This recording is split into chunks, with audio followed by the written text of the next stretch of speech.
What is up, guys? My name is Sawcasm, and today I have for you an M4A1 thermal MOAB playing some ground war domination on the map Bootleg. And this isn't the fastest MOAB. I think it's like 3 minutes and 45 seconds, but I am using the thermal scope, which is definitely underused.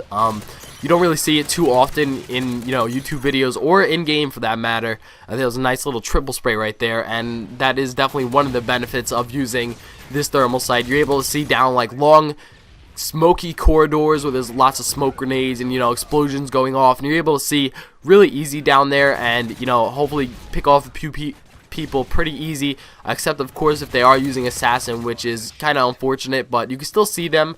If they're using assassin, you just won't be able to see them in white, which does make it a little bit more challenging, but you can definitely still see them. It's definitely doable. But today I'm going to be talking a little bit about the thermal sight, couple tips for it, and I definitely wouldn't recommend using it for the most part on most guns for that matter over, say, a red dot sight or something like that. But if you were to challenge yourself, and it's not a huge challenge, it's not terrible, but at the same time it's not optimal either, but if you were to challenge yourself with this class setup, I would definitely suggest using steady aim, as well as a gun that has a decent hip fire and kills pretty quick at close range, and the M4 definitely fulfills that, because the M4 kills pretty quick at close range, and you do need the close range because the thermal sight, when you're aiming in, it actually zooms in quite a bit, so it makes those close range encounters pretty difficult if you're trying to kill an enemy aiming in while in close range. So I definitely wouldn't recommend that. I would suggest just hip firing them, spraying them down with your hip fire. That's definitely the better option.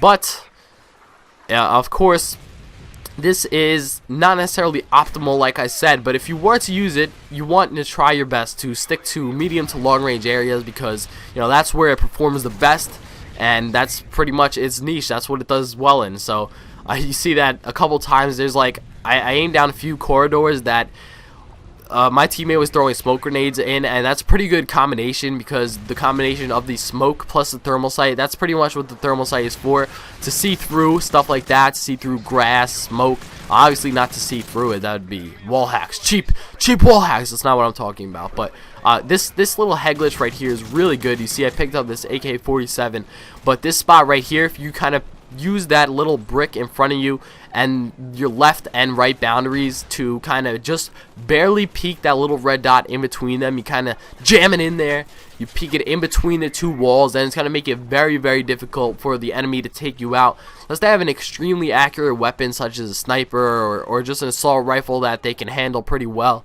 But usually you're not going to run into too many people who are able to deal with a situation like that, mainly because by the time they actually see the little piece of you that is sticking out, you're going to be able to kill them, because they're running towards you and they're exposing a good amount of their body, okay? And through movement, through screen change, you're going to see them running towards you, and basically they're just going to see nothing. They're just going to see the brick, and that's it. They're barely going to be able to see your head, so they're not going to be sure if that's a person, if that's actually a head, and most of the time they won't shoot at you if they are unsure. So spots like that are really good on the map. You definitely want to learn those, and you don't want to camp behind them for a whole match. You kind of want to use them sparingly when you get the opportunity, when an opportunity shows up. And I do get a couple kills with this AK-47 that I picked up. I think I got like 2 or 3. So, I didn't get that many with it, but I was running out of ammo with my M4. But luckily, I do switch back to it, and luckily, I don't know why I said luckily. Yeah, luckily, switch back to the worst weapon that you have. What? No, not luckily, but yeah, I did switch back to it. And basically, there's my MOAB. Apparently, that guy stole my kill, but I still get the MOAB due to assist.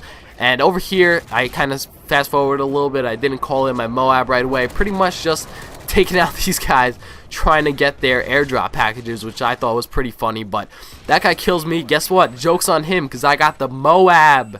Call it in, hop on B, secure the win for my team, because of course you do want the win when you play. And yeah, that's about it. Hope you guys enjoyed the video. Thanks for watching. Leave me some feedback in the comments below, and if you have any suggestions for a future kind of crazy class setup that I should use, definitely let me know.